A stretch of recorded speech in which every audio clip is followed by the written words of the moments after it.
जी हाँ, अगर आपके जीवन में संकट बढ़ता जा रहा है, कष्ट बढ़ते जा रहे हैं, कारोबार नहीं चल रहा है, नौकरी में परेशानियां आ रही है, पैसे की कमी के कारण बनते काम आपके बिगड़ जाते हैं या फिर घर में कलेश की स्थिति बनी रहती है, तो आप परेशान होने की जरूरत नहीं है, क्योंकि शुभ समय में महाबली हनुमान जी को सही तरीके से चढ़ाया गया चोला आपकी हर परेशानी को हर लेगा।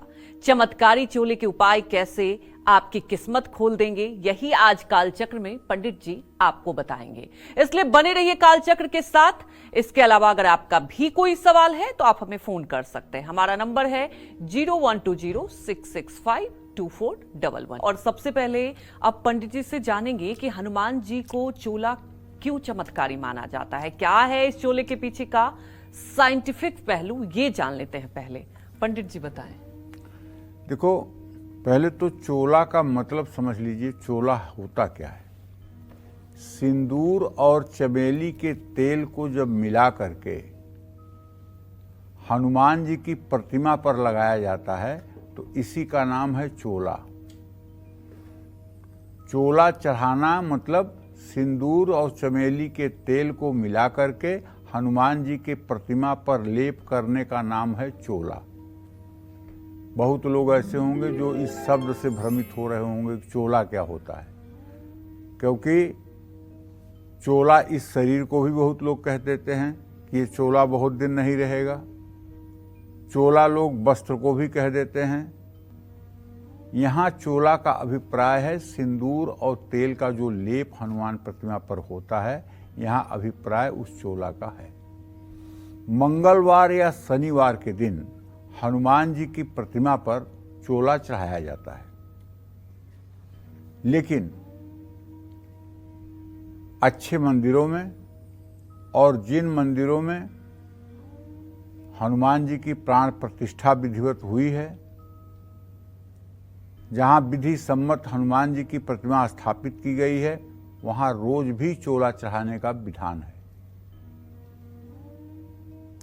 जिन लोगों की मंगल की दशा चल रही है, जो लोग मांगलिक हैं, लग्ने व्यय पाताले जा मित्रे चाष्टमे कुजौ भर्ता पत्नी विनाशाय पत्नी भर्ता विनाशकृत, जिसके जन्म कुंडली में अशुभ मांगलिक योग है या मंगल छठे, आठवें या 12वें भाव में है, या शनि या राहु कुंडली में अशुभ होकर कष्ट दे रहे हैं, शनि की दशा में दिक्कत आ रही है, शनि की 7.5 या ढैया चल रही है, तो ऐसे व्यक्ति को हनुमान जी को चोला शनिवार को जरूर चढ़ाना चाहिए। हनुमान जी की प्रतिमा को सिंदूर का चोला चढ़ाने के पीछे का जो वैज्ञानिक कारण है वो ये है कि सिंदूर में पारे का अंश होता है। पारा जो होता है ना, पारे का अंश होता है। इसीलिए महिलाओं को पूरी मांग भरने के लिए सिंदूर का विधान सनातन धर्म में है। क्योंकि आज जो समय है ना, आज के समय में तो लोगों के पास साबुन की कमी नहीं है, शैम्पू की कमी नहीं है, बहुत सी चीज़ें घरों में पड़ी हुई हैं, तो चाहे महिलाएं रोज़ साबुन से अपना सर धो सकती हैं। लेकिन आज के 50 साल पहले अगर आप हिंदुस्तान को देखें तो उस समय गांव में रहने वाली महिलाएं मिट्टी की जो रेह होती थी उससे भी बाल धो लेती थी और कपड़े वाले साबुन से भी बाल धो लेती थी। रोज बाल धोने जैसी व्यवस्था नहीं थी। तो सिंदूर क्यों पहना जाता था? सिंदूर इसलिए पहना जाता था कि ताकि सर में जुएं न रहें, क्योंकि पारा जो है वो जहर का काम करता है, और जब पूरी मांग में सिंदूर भरा हुआ है और जुएं एक तरफ से दूसरे तरफ की तरफ जा रहे होते हैं और उनका सिंदूर से संपर्क होता है तो वहीं वो मर जाते थे, जुएं वहीं मर जाते थे। ये एक बड़ा वैज्ञानिक कारण था पूरी मांग में सिंदूर भरने का। तो इस सिंदूर में पारे का अंश होता है। सिंदूर को आप उठा करके देखिए, बहुत वजनी होता है, देखने में पाउडर लगता है, लेकिन जरा कभी इसको उठा करके आप देखिए, अगर थोड़ा सा सिंदूर आप उठा लीजिए तो उसका वजन देखिए कितना ज़्यादा वजनी होता है। वो पारे के कारण ही होता है। तो हनुमान जी को सिंदूर लगाने से एक तो प्रतिमा का संरक्षण हो जाता है, प्रतिमा क्षतिग्रस्त नहीं होती किसी कीमत पर। इससे प्रतिमा किसी प्रकार से खंडित नहीं होती और लंबे समय तक सुरक्षित रहती है। काशी अगर आप कभी गए होंगे तो वहाँ आपने संकट मोचन हनुमान मंदिर में दर्शन किया होगा हनुमान जी का।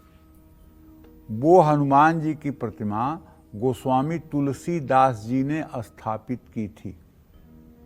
वो प्रतिमा गोस्वामी तुलसीदास जी ने स्थापित की थी और संवत 1680 में तुलसीदास जी का निधन हो गया। इसका मतलब कि संवत 1680 से पहले, मतलब 400 साल के पहले वो प्रतिमा जो गोस्वामी जी ने बनाई थी वो आज भी ज्यों की त्यों है और प्रतिमा मिट्टी की है। तो विज्ञान के मुताबिक हर रंग में एक विशेष प्रकार की ऊर्जा होती है।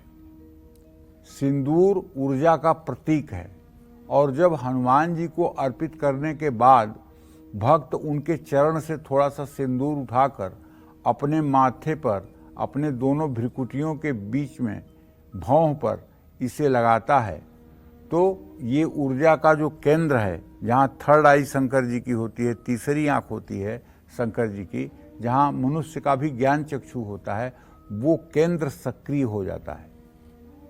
ऐसा करने से मन में पॉजिटिव और अच्छे विचार आने लगते हैं। ये इसका वैज्ञानिक ठोस कारण है। जय मां विंध्यवासिनी।